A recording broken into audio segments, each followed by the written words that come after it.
Los Estados Unidos se encuentran en la cúspide de su poder. La innovación y la invención definirán una nueva era de prosperidad y maravillas tecnológicas. Una invención cambiará el mundo, junto con la revolución más grande de las comunicaciones jamás vista. Y mientras se desvanecen las antiguas amenazas, los nuevos retos probarán a los Estados Unidos como nunca antes. Son pioneros y precursores. Luchan por la libertad. Transforman sus sueños en verdades. Sus luchas se convertirán en un país.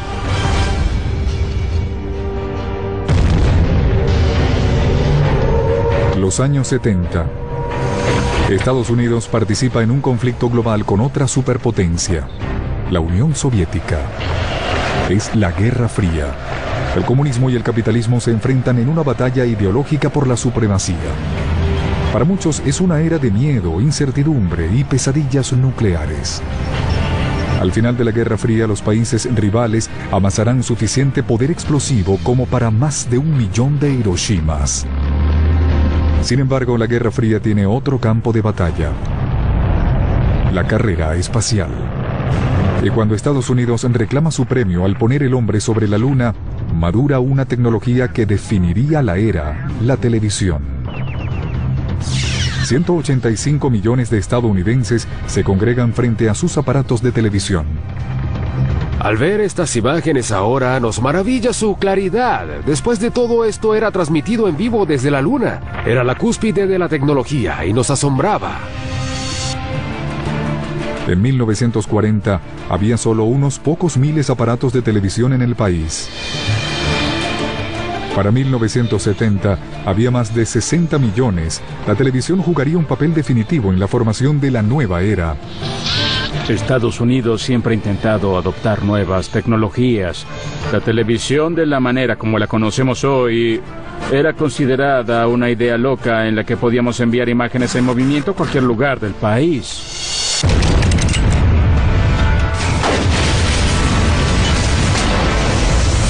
Pero Estados Unidos ha sido construido sobre una base de innovaciones e invenciones tecnológicas. De barcos a vapor y cañones de metro y medio, hasta automóviles para todo el mundo.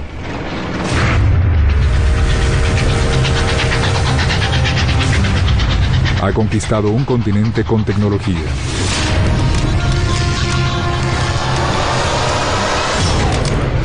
Pero a lo largo de la historia de la nación, ha sido la tecnología de comunicaciones la que ha jugado un papel definitivo.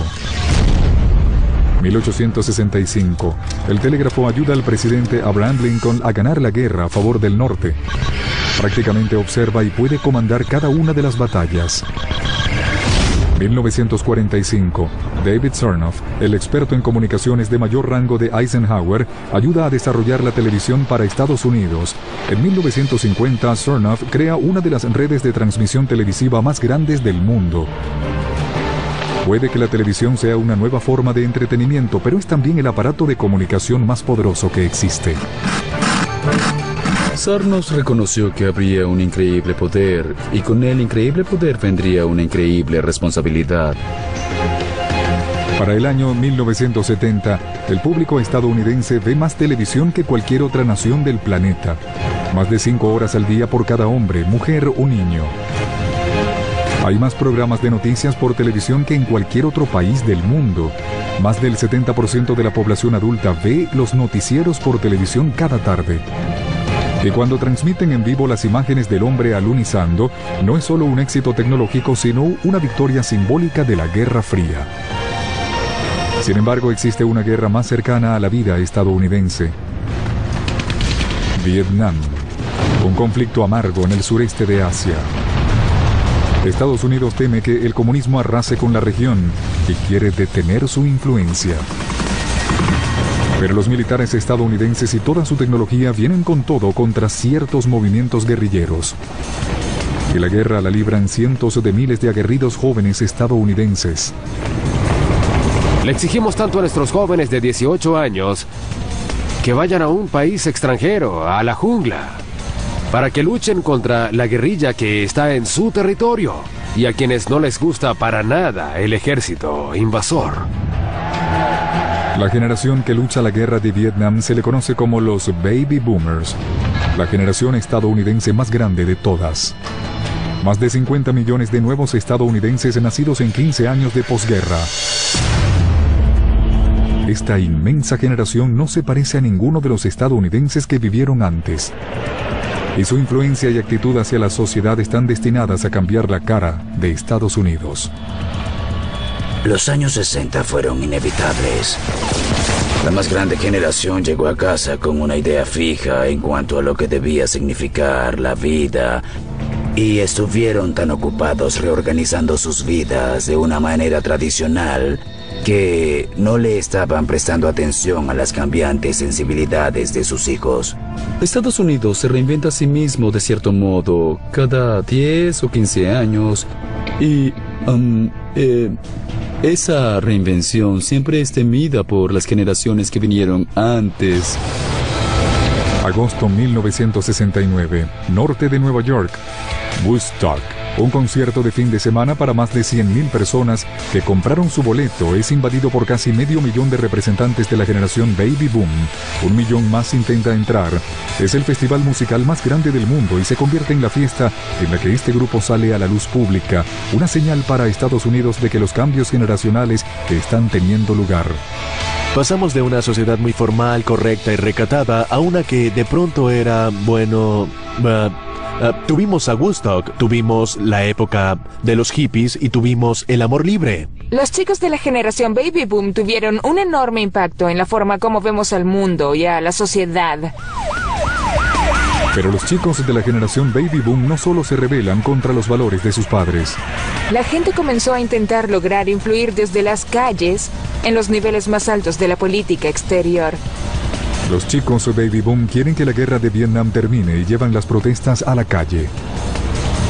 La voluntad de defender tus creencias en agitadas demostraciones masivas es muy estadounidense. Durante la guerra de Vietnam, la gente no estaba dispuesta a morir por algo en lo que no creía. La protesta se encuentra arraigada en el carácter estadounidense. Los peregrinos en contra del antiguo mundo y la persecución religiosa. Las colonias en contra de los británicos y sus impuestos. Frederick Douglass y Harriet Tubman en contra de la esclavitud. 1970. Ha habido miles de protestas en contra de la guerra de Vietnam. Universidad del Estado de Kent, Ohio. La Guardia Nacional recibe órdenes de actuar para controlar a 500 estudiantes que protestan. La televisión observa en el lugar.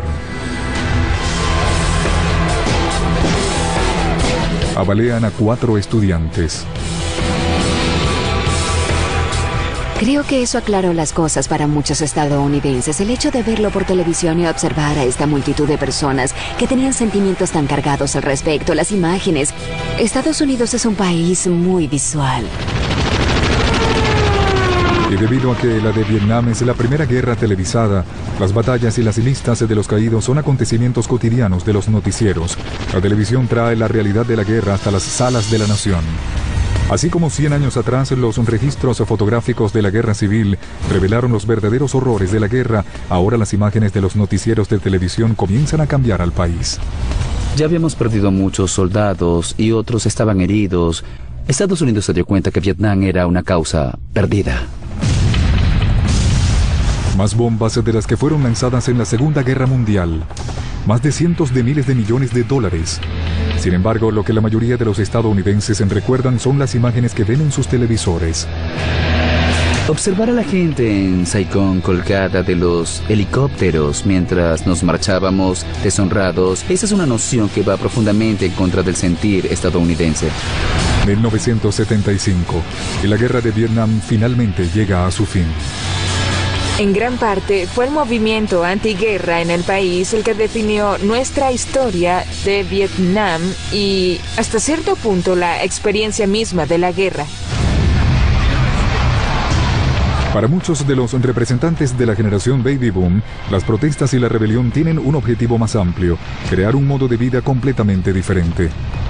Podías rebelarte en contra de tus padres o de la sociedad mientras creabas tu propia utopía. Es un ideal de los años 60. Crear un territorio en el que puedas vivir tus sueños es parte del carácter estadounidense. Es la razón por la cual los peregrinos vinieron al continente americano. La razón por la cual los pioneros mormones se dirigieron al oeste. Los chicos de la generación Baby Boom no buscan una nueva tierra. Quieren cambiar la sociedad estadounidense, hacerla un lugar más justo. A medida que los años 60 se convierten en los 70, el activismo de la gente de color, los derechos del territorio nativo estadounidense, los derechos de los homosexuales, la ecología y el feminismo pasan a estar sobre el tapete y en las calles. La generación Baby Boom le dio forma a los Estados Unidos. El movimiento por la igualdad de la mujer en los lugares de trabajo ciertamente surgió de ahí. Un diminuto momento en la historia de los Estados Unidos le dio mucha confianza a la mujer estadounidense. La libertad es la libertad. Todos somos creados de la misma forma. No tenía conocimiento previo del robo en Watergate. No participé en él ni sabía de ninguna de las actividades subsiguientes para tapar el robo. 1974. El presidente Nixon está implicado en el robo y en la colocación de micrófonos en la oficina principal de su rival político. Lo acusan de encubrir el crimen. El Congreso comienza un proceso de impugnación que es transmitido en vivo por televisión. Los personajes con los cargos más importantes del país están sujetos a un intenso interrogatorio visto por millones. La administración Nixon alcanza la era de la televisión y pierde. Había habido escándalos en la historia de los Estados Unidos, pero ninguno que se desarrollara como el escándalo de Watergate. Lo que el escándalo de Watergate reveló fue un nivel de corrupción interna, un nivel de decepción y una verdadera violación de la democracia estadounidense que incluso los críticos del gobierno de los Estados Unidos no se habían imaginado. Pudiéramos decir que fue la gota que rebasó el vaso de la confianza de muchos estadounidenses en su propia sociedad. Renunciaré a la presidencia a partir del mediodía de mañana. El único presidente que alguna vez renunciara a su cargo. Su discurso fue visto en vivo por el 85% de los hogares estadounidenses. La libertad de la prensa y la televisión mostraba su verdadero poder. El poder de Watergate dice: necesitan medios libres, porque hay cosas de las que no se enterarán si no tienen medios libres. Mientras la televisión muestra la caída de un presidente y lleva a los Estados Unidos a una crisis, otro aprenderá a utilizar esta nueva tecnología para reconstruir la confianza estadounidense y marcar el comienzo de una nueva era. A medida que los años 70 se convierten en los 80, Estados Unidos se siente golpeada. La crisis petrolera del Medio Oriente, estadounidenses tomados como rehenes en Irán. Las encuestas muestran que solo el 22% de los estadounidenses confía en el gobierno. El desempleo y la inflación se encuentran ambas en los niveles más elevados desde la Gran Depresión. Estados Unidos ha soportado crisis económicas con anterioridad. En los años 30, Roosevelt intenta sacar al país de la Gran Depresión con fondos del gobierno y nuevas iniciativas, pero también utiliza el poder de un nuevo medio, la radio, para hablarle directamente a la nación. Franklin Roosevelt tenía una capacidad de hablar a través de la radio de una manera en la que no solo llamaba la atención, sino que se ganaba el afecto de millones de sus conciudadanos. Ahora, medio siglo después, un nuevo presidente utiliza la televisión en su intento por restaurar la confianza del país. ¿Cómo podemos no creer en la grandeza de los Estados Unidos? ¿Cómo podemos no hacer lo que está correcto y lo necesario para preservar esta última esperanza del hombre sobre la tierra? Su apodo era el gran comunicador. Era capaz de articular de una manera que muchas personas lo aceptaban como nativamente estadounidense. Los estadounidenses querían creer que su país era bueno y fuerte. Y Reagan les hablaba con una voz que decía: sí lo somos. Compatriotas, me gustaría hablarles esta noche acerca de nuestro futuro, acerca de un gran esfuerzo histórico para darle a las palabras libertad, justicia y esperanza un nuevo significado y poder para cada hombre y mujer. Quiero hablarles específicamente acerca de los impuestos. Los años 80 parecen ser una nueva era de prosperidad financiera estadounidense. Las bajas tasas de interés y los créditos fáciles que fluyen conducen al país a una época de auge empresarial. A lo largo de la década, las transacciones en los mercados de Wall Street rompen récords y el índice del Dow Jones se eleva más del 200%. Durante los años 80, 100.000 estadounidenses se convierten en millonarios cada año.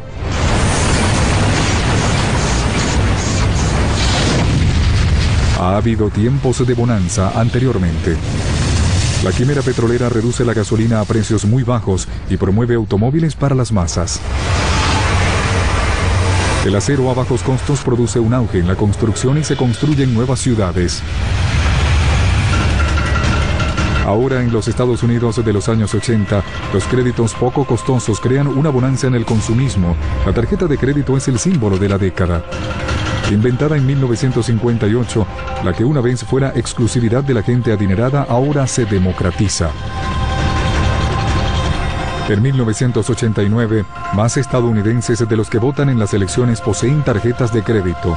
Los titulares de tarjetas de los años 80 aumentan su deuda por un factor de 5. A finales de la década, los estadounidenses gastan casi $250 billones anuales en sus tarjetas de crédito cada año. Durante los 80, el número de centros comerciales supera el número de escuelas secundarias. Hay un aumento del 78% en restaurantes de comida rápida. Los gastos en comidas de restaurante aumentan a más del doble hasta alcanzar más de $250 mil millones en una década. Durante esa década nos volvimos más materialistas de lo que habíamos sido antes. El consumismo superó los índices en los gráficos. Sin embargo, lo que los consumidores realmente quieren es tecnología, los más recientes electrodomésticos y la última tecnología del entretenimiento. Existen escasamente 2 millones de reproductores de video en 1980. Para 1990 son más de 63 millones. De unos pocos miles de teléfonos celulares para finales de la década hay más de 5 millones. Nuestra primera navaja, nuestra primera bicicleta, nuestro primer automóvil, en la actualidad es nuestro primer celular, nuestra primera laptop. Todas esas son insignias de haber ganado el control de nuestro mundo, de haber sido capaces de tener una mejor vida, porque tenemos una mejor herramienta, y esto es algo atractivo para la psique estadounidense. Pero muchos de estos avances en la tecnología consumista son desarrollados directamente de la jornada de gastos más grande de todas: la carrera espacial. La Guerra Fría con la Unión Soviética aún se desarrolla con fuerza al otro lado del planeta y en la frontera final. Al final de la Guerra Fría se han gastado $7 trillones manteniendo a los Estados Unidos a la delantera de su rival comunista. El resultado, una de las más sofisticadas y audaces naves espaciales jamás construidas, el transbordador espacial. El transbordador espacial fue una idea hermosa, una nave elegante que sería más eficiente y económica porque podía despegar y aterrizar y sería reusable. Y despega. El transbordador se suma al auge consumista de los Estados Unidos.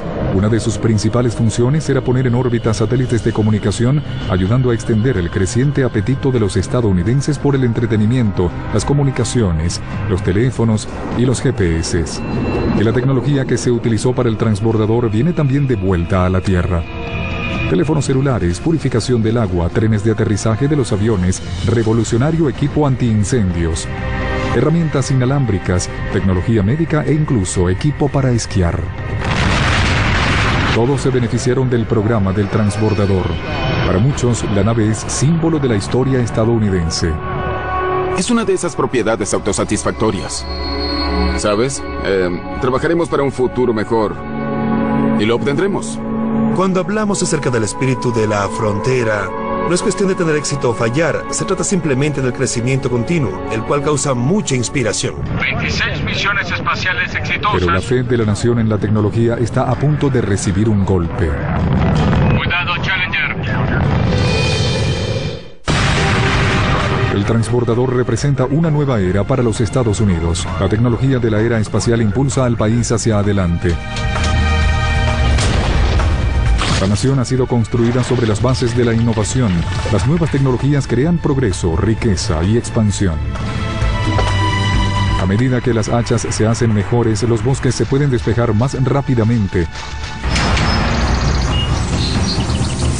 Y la nueva tecnología militar gana guerras. Crea naciones. A lo largo de nuestra historia, cada una de estas tecnologías ha sido transformada de un modo que ha cambiado economías, ha cambiado vidas y patrones de asentamiento.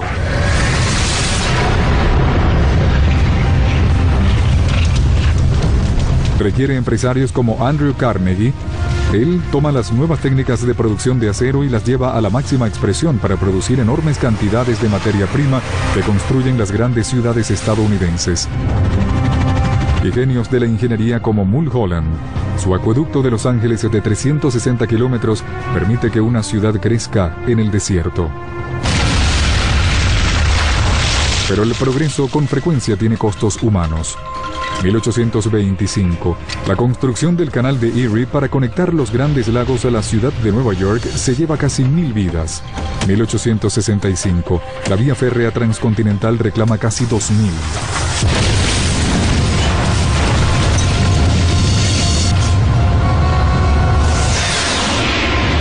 Al finalizar el siglo, 2 de cada 5 hombres mueren o quedan discapacitados construyendo los rascacielos de las nuevas ciudades estadounidenses.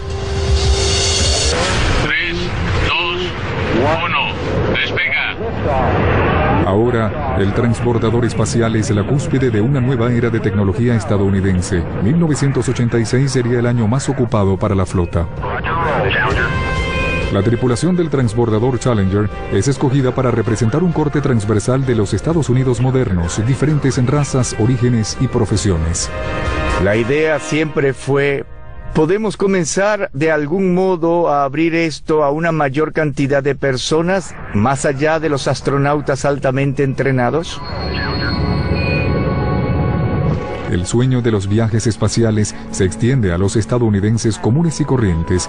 El transbordador es visto como una ruta fácil y segura a la frontera final. Challenger, disminuye la velocidad. Disminuida la velocidad. Sin embargo, el 28 de enero de 1986, tan solo 73 segundos después del despegue, el Challenger explota en vivo por televisión nacional.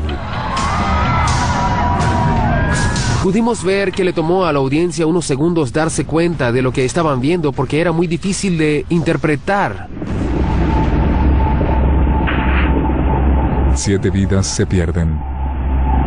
De pronto todos nos preguntábamos, ¿cómo pudo haber sucedido eso? Es decir, la NASA y los Estados Unidos somos los mejores del mundo en esto. ¿Qué sucedió? Challenger, disminuye la velocidad.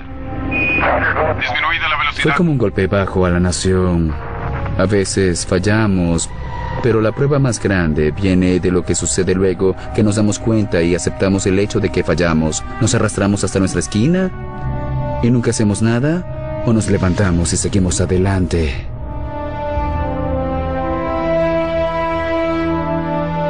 Tan solo 3 años después del Challenger, la Guerra Fría termina y también la carrera espacial. Mientras una generación ha soñado con su futuro en el espacio exterior, la próxima creará el suyo sobre una nueva frontera, el ciberespacio.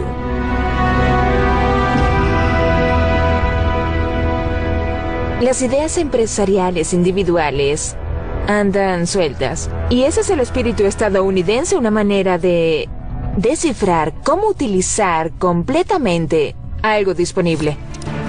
En 1873, sobre la mesa de su cocina, un granjero de Illinois llamado Joseph Glidden inventa algo que cambia el rostro de los Estados Unidos, el alambre de púas. En 10 años, más de 800.000 kilómetros de alambre de púas parcelan más de 400 millones de hectáreas de la región norcentral y convierte las praderas abiertas en el sector cosechero de los Estados Unidos.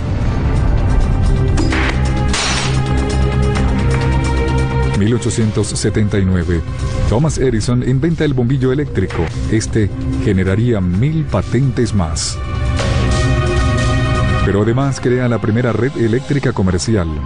En 2 años, instala 5.000 plantas de energía. En 5 años más, crea 127.000 más. La luz y energía eléctrica en todo el país. Somos una nación de empresarios. Tenemos un espíritu empresarial increíble. Sin embargo, una invención estadounidense del siglo XIX introduce una idea que amoldaría nuestro mundo del siglo XXI. En 1850, los telares de los molinos de algodón son automatizados con tarjetas perforadas de papel.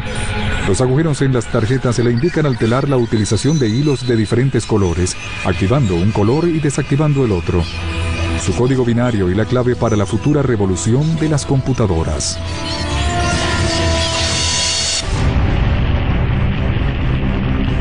Al principio, las computadoras no parecen ser una revolución. En los años 40, una sola computadora con la potencia de una PC básica de hoy podía ser del tamaño de un autobús marca Greyhound y necesita la misma cantidad de energía que un pueblo pequeño. Mucha gente está convencida de que se venderán solo unas pocas computadoras, luego comienzan a revelar su poder. En los años 60, las computadoras son utilizadas por las universidades para obtener cálculos que anteriormente eran impensables. Y de los años 70 en adelante, las corporaciones se las utilizan para reponer miles de empleados manuales. Los elevadísimos gastos de la Guerra Fría ayudan a desencadenar un desarrollo de las computadoras, ayudando a compañías como IBM a convertirse en gigantescas corporaciones. Sin embargo, no son las corporaciones o el gobierno las que crean la siguiente revolución de las computadoras. 1976, un garaje al norte de California. Dos aficionados a las computadoras, Steve Jobs y Steve Wozniak, crean la primera computadora personal práctica del mundo. Los pioneros originales de la revolución digital esencialmente estaban construyendo computadoras para ellos mismos, para personas comunes y corrientes como ellos. No trabajaban para grandes organizaciones. Eran curiosos. Al poco tiempo, la competencia saca sus propias máquinas, pero cuando IBM lanza su PC aumenta el juego. Las computadoras cambian rápidamente. Luego vinieron el ratón y las imágenes en la pantalla. De ese tipo de competencia es de donde proviene verdaderamente la innovación. La Apple II de 1980 tiene más poder informático que el utilizado en el programa Apolo. Las computadoras personales se hacen más poderosas y más populares. Existen solo 300.000 computadores personales en 1980. Para 1990 existen casi 67 millones. Ese año, las ventas solamente de Microsoft alcanzan los $1.000 millones. Sin embargo, el verdadero poder de las computadoras aún no llegaría. Solo cuando comienzan a comunicarse entre sí estaría completa la revolución informática. En 1969 comienza una revolución de las comunicaciones. 4 computadoras comienzan a comunicarse entre sí por una línea telefónica. Nace la Internet. De cierto modo, está en el ADN de nuestro país intentar superar cualquier nueva forma de tecnología de comunicaciones, porque fue esencial para nuestros ancestros durante la construcción de este país. Para mediados del siglo XIX, las grandes distancias del continente se reducen a medida que el caballo y la carreta le dan paso a las vías férreas. Junto con los trenes se desarrolla el telégrafo, la Internet de su era. Los mensajes que una vez tomaran días o incluso meses para llegar a su destino, ahora viajan por un cable con solo presionar un botón. Un joven empleado del ferrocarril de la región centro-norte tiene una visión de cómo el telégrafo y las vías férreas pudieran revolucionar la manera como se lleva a cabo el comercio. En los años 1900, el catálogo de Sears transforma la manera en la que los estadounidenses compran y venden. Un siglo más tarde, Internet lleva esta revolución un paso más adelante. Para el año 2005, casi 200 millones de hogares tienen computadoras y acceso a Internet, con más de $5.000 millones en productos que se venden en línea en el 2009. Nos damos cuenta de que el poder de esta conectividad era imparable, abrumador, increíble y atemorizante a veces. Del primer correo electrónico enviado en 1969, para el año 2009, 90 trillones de correos se envían en todo el mundo, 247.000 millones cada día. Este espíritu de libertad libertad de apertura ha sido una parte esencial de la Internet y de la idea básica de que todos debemos poder participar de igual modo en este nuevo medio. Es un espíritu muy estadounidense de una idea, esta de que todos deberíamos tener acceso al conocimiento. Y en la California de los años 90, el auge de la Internet desencadena una segunda quimera de oro. La quimera del oro aún existía más de 100 años después del comienzo del Silicon Valley, y el secreto era que la gente estaba dispuesta a tomar grandes riesgos. En 10 años, se crean 30.000 nuevas compañías de alta tecnología. El Valle del Silicio genera casi 1 millón de nuevos empleos en los años 90. Capitalistas empresarios inyectan más de 121.000 millones de dólares a compañías de altas tecnologías en 1998, pero no todos los empresarios de Internet hacen una fortuna. En la cultura del Valle del Silicio está perfectamente bien si tienes una idea brillante, las pruebas y no funciona, la gente acepta eso. No todas funcionan, pero si hiciste un buen trabajo, quizá tendrás una oportunidad. En marzo de 2000 estalla la burbuja.com, pero el mundo se transforma. Todo el mundo se fue al ciberespacio, el país se conectó y le dio la bienvenida a esta nueva tecnología mucho más rápidamente de lo que hubiera sucedido de no haber un auge de Internet. Así como la quimera del oro de cierto modo creó California, los días del auge del Internet no hicieron muchas fortunas, pero sí conectaron al país de un modo muy transformador. Pero cuando la superautopista de la información se hace mayor de edad, Estados Unidos despierta a una nueva y aterradora amenaza.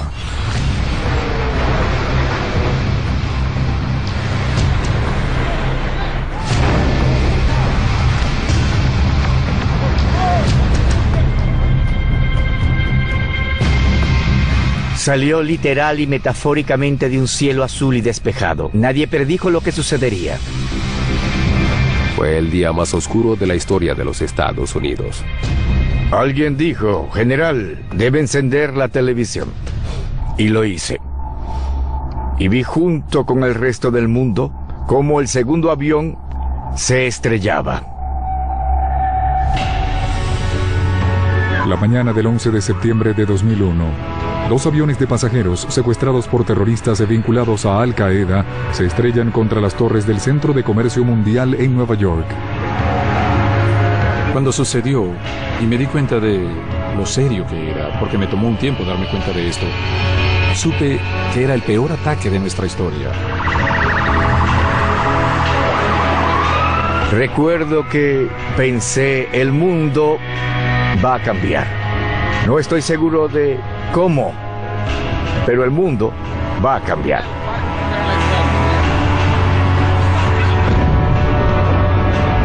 «34 minutos más tarde, un tercer avión, el vuelo 77 de American Airlines, se estrella contra el Pentágono. A las 10:03, un cuarto avión que se cree se dirigía al Capitolio o a la Casa Blanca. Se estrella cerca de Shanksville, Pensilvania, luego de que los pasajeros a bordo someten a los secuestradores. Estábamos petrificados, congelados, y sé que en nuestra pequeña comunidad esa misma sensación de impotencia y desesperanza se replicaba en todos los Estados Unidos, de costa a costa. Observamos mientras el fuego se desarrollaba. Fue un acontecimiento horrible, pero casi nadie, seguramente nadie, a mi alrededor, tenía alguna idea que la integridad de las torres estaba en riesgo.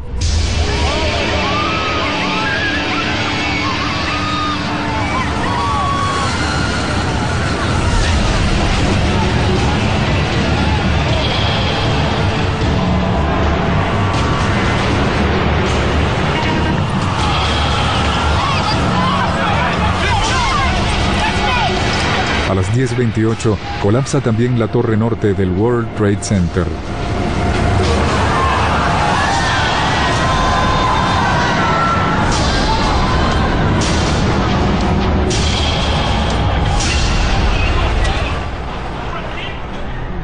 Había una fila de ambulancias sobre la autopista West Side que era interminable.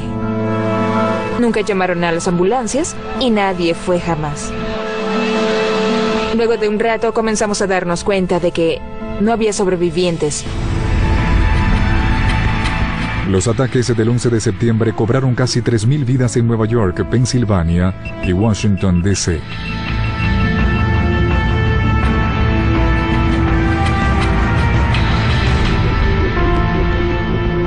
La gente caminaba por la Sexta Avenida completamente enmudecida, cubierta en polvo blanco porque las torres acababan de colapsar a su alrededor. La gente llama el 11 de septiembre el Pearl Harbor de nuestra generación. Fue un ataque que nadie previó, fue devastador. Esto fue considerado casi como una declaración de guerra por parte de Al Qaeda y los extremistas transnacionales a la patria estadounidense. Pero el peor ataque sobre tierra estadounidense sirve para impulsar la nación. Creo que los terroristas nos atacaron por dos razones: para matar a muchas personas y aniquilar nuestro espíritu. Y sí, mataron a mucha gente, pero no a nuestro espíritu. La gente mostró una actitud muy valiente en la forma como lo manejó, y creo que los terroristas nunca se esperaron eso. Nuestra creencia en la libertad y la valentía que nos puede proporcionar superaron la capacidad de los terroristas de intentar destruir el espíritu del país. Fue extraño estar en la ciudad luego del 11 de septiembre, porque estaba muy calmada. La gente se montaba en el metro y nadie hablaba. La gente era muy respetuosa entre sí. Cuando entraba alguien, le cedían el puesto, no hablaban. Era extraño. Casi como si se dieran cuenta de lo frágil que estaba el mundo.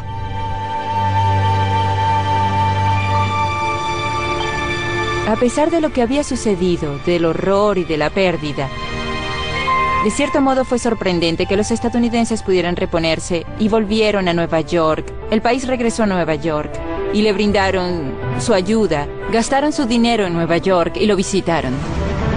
Pudimos hacer algo tan rápidamente, con tanta diligencia, en lo que respecta a haber vuelto las cosas al orden luego de la tragedia del colapso de las Torres Gemelas del Centro de Comercio Mundial. Haberlo hecho tan rápido es asombroso.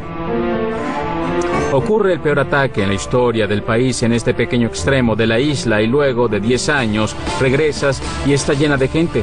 Nunca antes se había mudado tanta gente a ese vecindario. Hay tantas familias ahí y ahora los parques están llenos de niños.